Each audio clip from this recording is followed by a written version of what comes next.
Harus ada, Pak? Harus ada. Ya. Oh, ada kepentingan politik ya, Pak? Ada, ya, kepentingan politik tentu ada ya, dalam pengertian positif dan bahkan juga negatif ya. Tapi bahwa ada kaitan politik, ya, dan harus.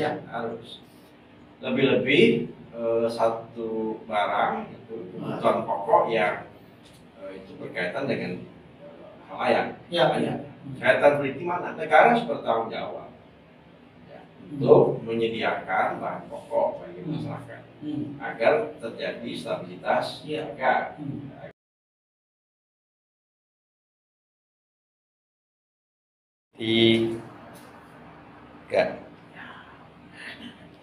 Selamat siang di Bloggers.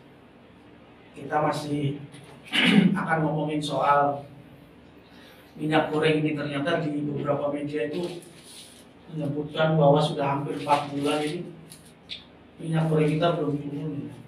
Sekarang ini apakah banyak yang ya Pak? Selain pedagang itu banyak yang menggunakan minyak goreng ya Pak?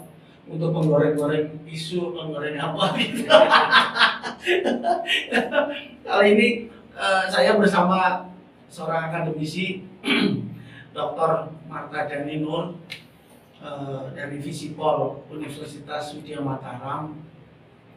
Kita akan mencoba untuk bukan membahas teknik distribusi minyak goreng atau kapasitas minyak goreng, tetapi ada apa sih di balik kelangkaan minyak goreng ini? Karena di berbagai media gencar kok ini harga masih belum turun, kemudian hampir 4 bulan, kemudian harganya itu berkisar antara 17 sampai 18 ribu, bahkan mencapai harga tertinggi 22 ribu.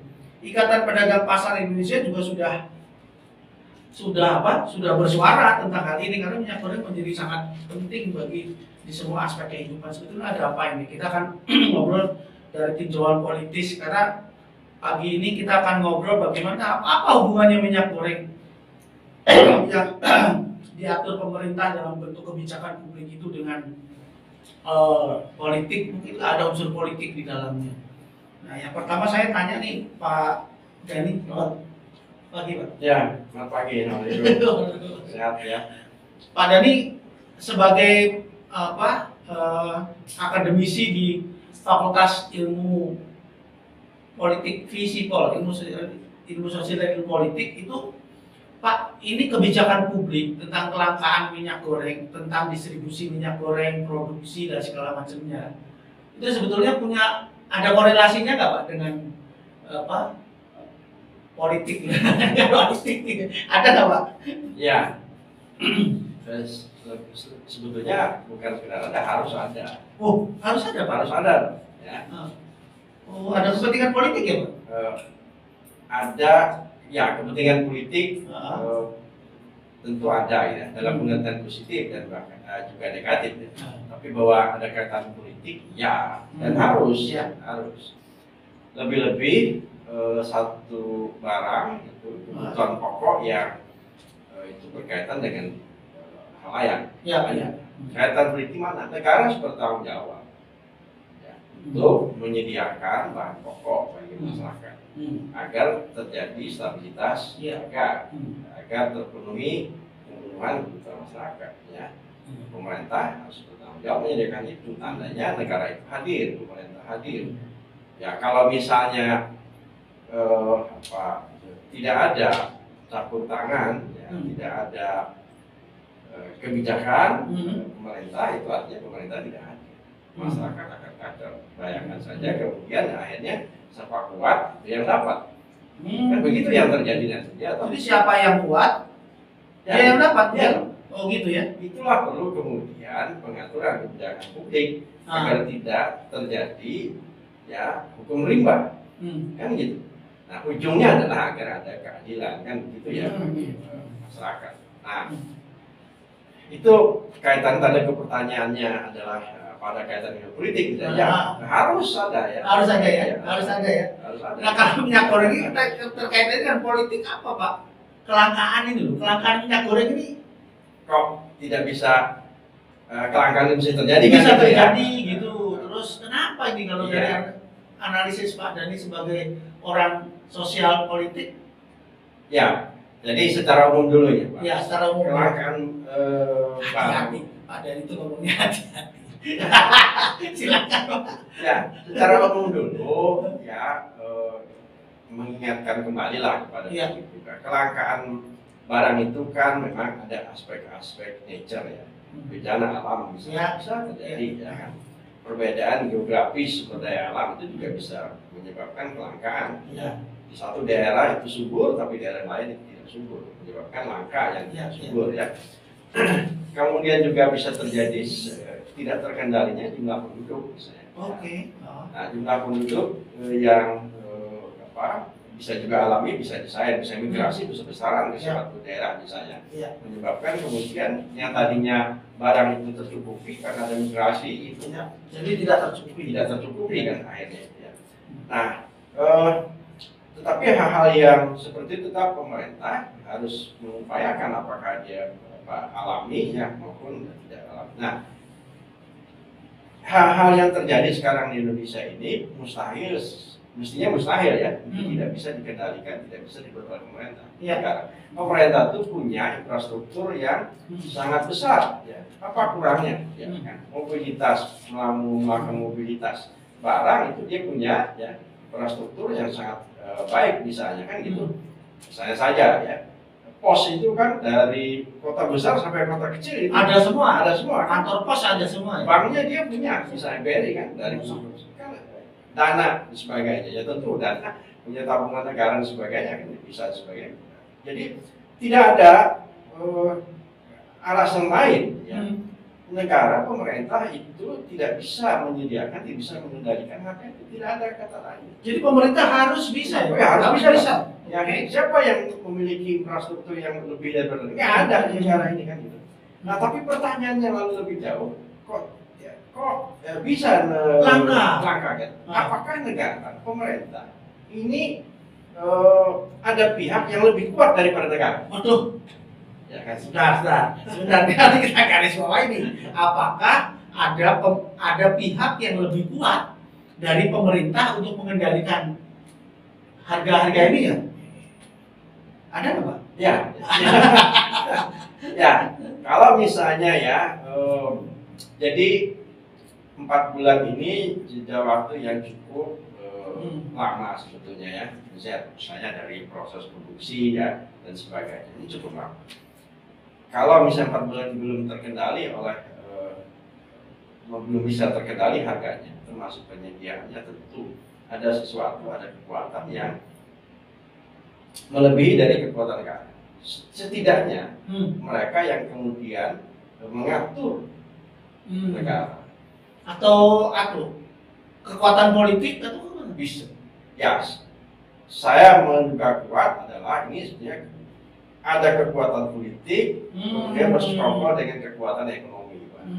Kekuatan politik bersekongkol dengan kekuatan ekonomi. Ya, misalnya begini Pak ya, di Medan ditemukan berton-ton minyak goreng kan, dan itu punya pengusaha besar. Nah, kalau penyedia stok barang itu berton-ton tidak didistribusikan gitu kan, dan itu berarti aman, tidak terjangkau, tidak salah, ya berarti tentu saja ada pihak yang punya otoritas membiarkan, jangan gitu. Lalu juga ada partai politik misalnya membagikan barang-barang minyak goreng tadi itu ya hampir 10 ton. Partai politik Pak? Ya, partai politik. Lalu itu dari mana dia dapat barang? Dan ini partai politik tentu saja artinya bukan melakukan produksi, ya. Dia bukan distributor resmi, misalnya kan. Tapi kok dia bisa dapat? Kok bisa dapat kan? Ini kekuatan politik, ya kan? Ini saya bilang tadi, ini ada kerjasama bahasa yang lebih nyamannya, ya. Tapi bahasa yang ekstrimnya adalah persekongkolan. Ya. Pada tahun 65 sebelum G13 PKI terjadi, itu didesain sedemikian rupa barang ditarik. Dan pada saat itu PKI yang punya akses besar untuk mendapatkan barang pokok itu. Pernah terjadi? Ya, pernah terjadi. Dan itu yang dia membagikan kepada masyarakat. ya PKI kemudian pada saat itu sendiri mendapatkan nama baik masyarakatnya. Ketika orang melakukan sebagainya, orang kita masih ingat tuh mungkin kakek-kakek kita bercerita mendapatkan barang itu antri panjang, gitu kan? Antri panjang. Beras apa kalau nggak salah waktu itu ya? Ya, tapi kekuatan partai PKI kemudian bisa menyediakan barang. Jadi artinya pemerintah kalah dengan partai itu. Nah, ya, ini contoh. Oh gitu. Ya kan contoh. Kalah lah kalau begitu, kan? Ya, pemerintah. Sama tadi misalnya, jelas-jelas ada perusahaan yang berhak, yang punya izin untuk mendistribusikan minyak tadi itu. Ya. Tapi kok ada satu lembaga partai politik yang tidak memiliki otorisasi untuk mendistribusikan itu secara besar-besaran, tapi kok bisa? Ya, sudah semakin jelas. Baik. Jadi jelas sekali Pak tadi, apakah ini ada pihak yang mengatasi atau apa tadi melebihi dari kekuatan negara dalam konteks ini? Iya, jelas ada. Baik, Pak.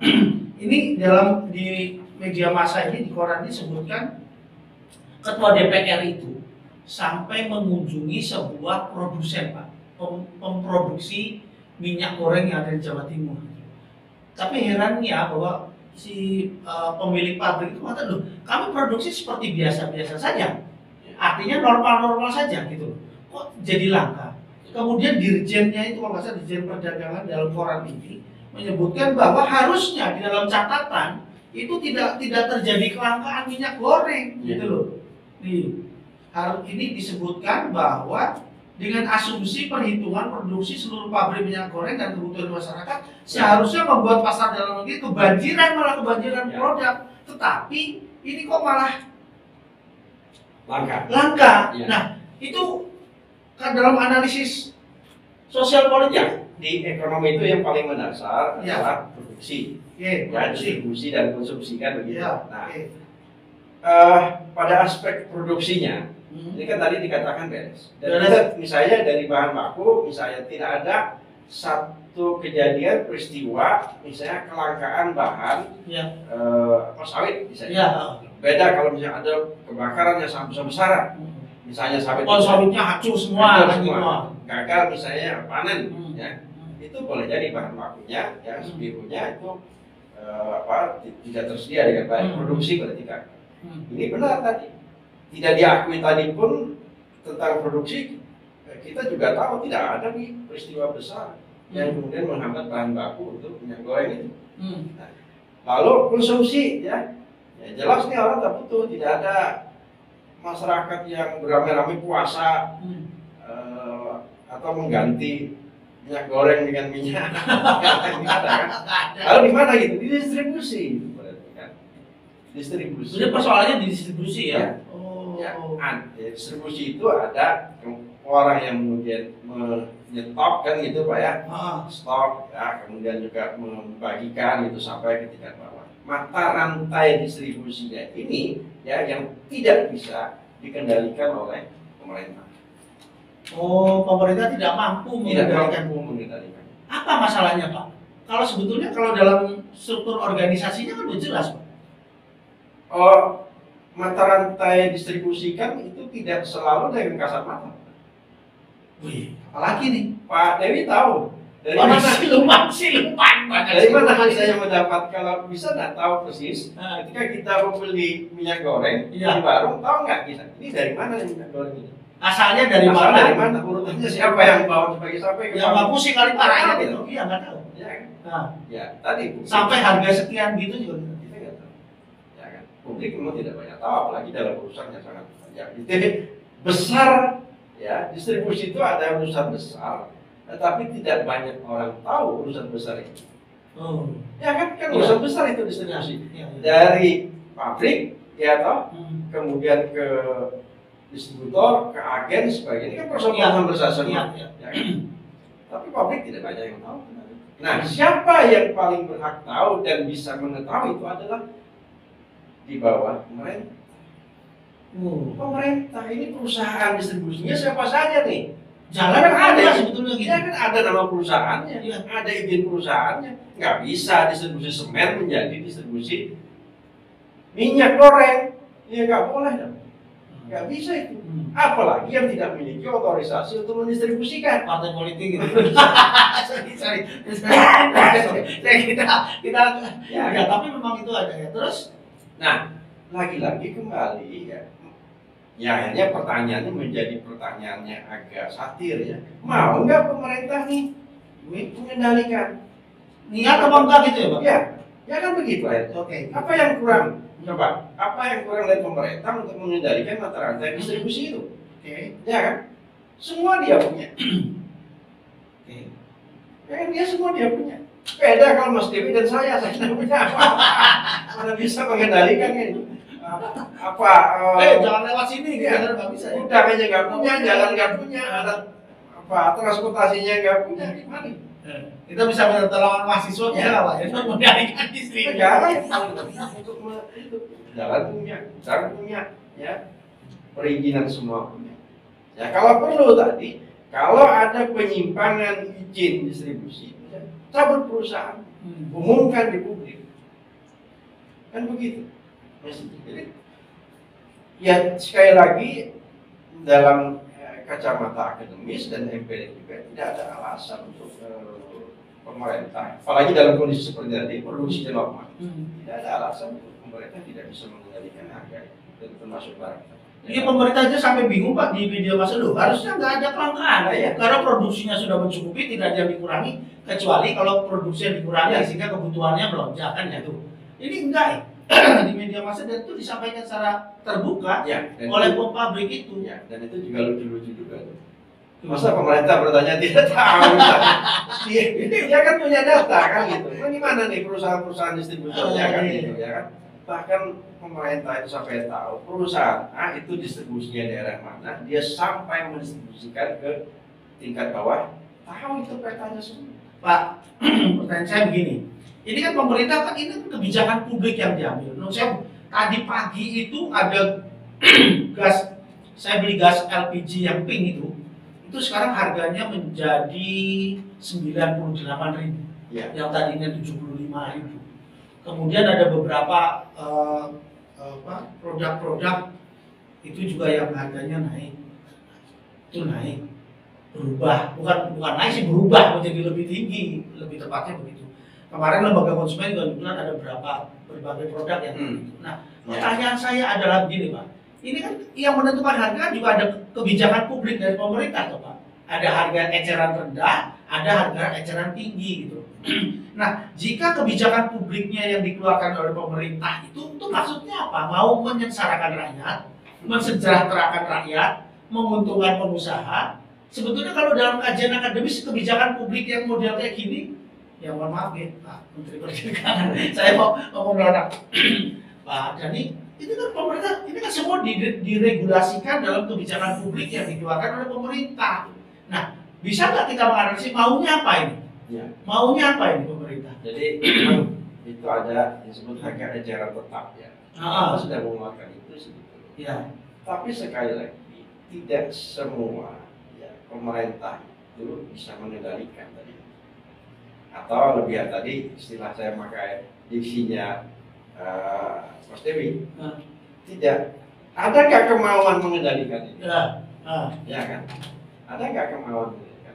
Kalau ada kemauan, dia punya instrumen untuk mengendalikan itu kan. Kalau misalnya tadi ada satu daerah, dia menjual di atas eceran tetap, itu ada regulasinya, ada normanya, ya harus bahkan merupakan tindakan penyimpangan, kriminal dan sebagainya. Negara, pemerintah sekali punya alat tuh, amankan tuh perusahaan itu kan, ya kan. Nah, jadi jelas lah tanggung jawab normatif ya, pemerintah harus punya kemauan dan kemampuan ya, untuk mengendalikan.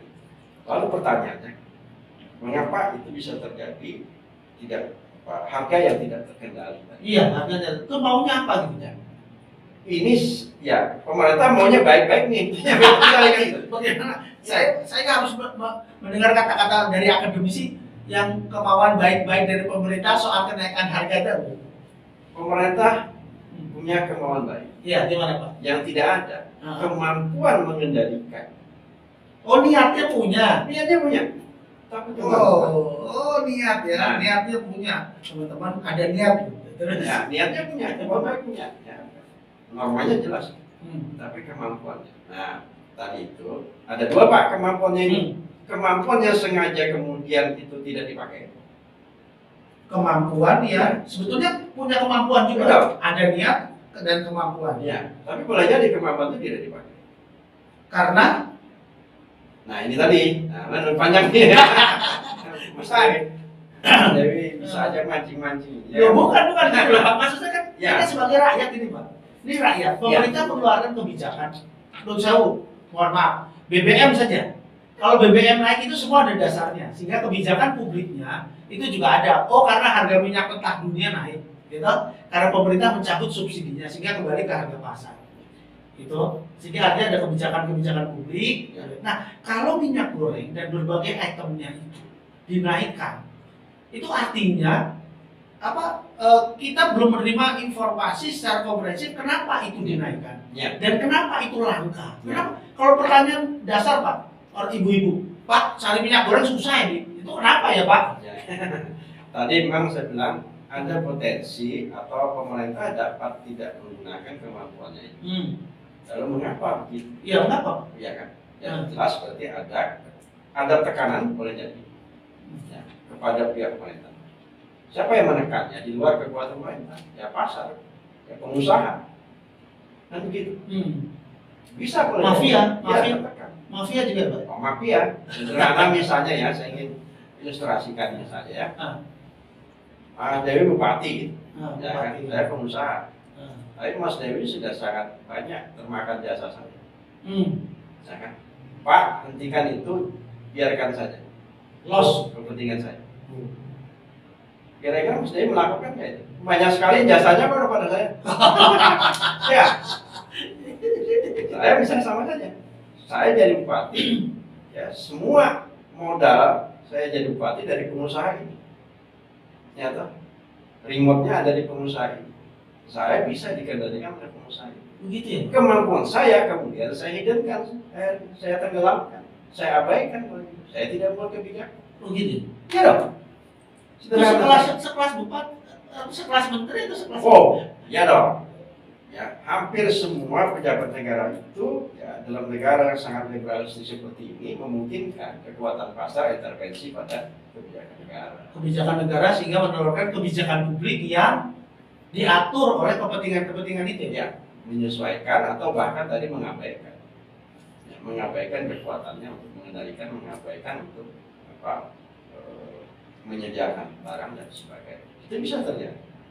Dan ini memang di publik tidak begitu kelihatan ya.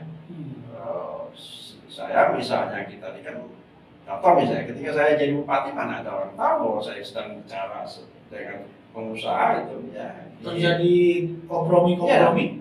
Boleh. Iya dong. Saya misalnya ya hasil riset saya misalnya tentang batu bara gitu kan. Jelas-jelas nih pengusahaan batu baranya melanggar gitu. Ya. Kerusakan jalan itu jalan daerah. Jalan daerah, bilang Pak Bupati, kenapa itu nggak dilakukan? Nggak bisa menjawab. Karena bupatinya juga terikat dengan jasa itu. Dengan jasa pengusaha batu bara. Padahal dia berhak melarang itu. Batu bara ini melakukan penyimpangan juga kan, penyimpangan eksploitasi di luar di luar lahan dia. Ya eksploitasi batu bara. Bupati kenapa dibiarkan gitu? Bagaimana saya bisa melakukan? Cabut izin penggunaan air tanah. Kalau begitu cabut izin bangunan, ya kan? Jangan berikan jalan untuk menggunakan daerah. Mati itu perusahaan. Dan itu tidak dilakukan karena balas jasa tadi. Ya. Jadi kekuatan politik itu menjadi sangat. Oh iya. Itu kan kekuatan politik ya Pak. Jadi politik itu sangat positif, sangat baik dan harus ada dalam rangka memenuhi kesejahteraan kebutuhan masyarakat. Ya, tetapi bukan tidak mungkin politik pun juga tersandra oleh kekuatan-kekuatan ya, pasar, kekuatan-kekuatan di luar negara. Dan itu tidak betul kemungkinan maksudnya.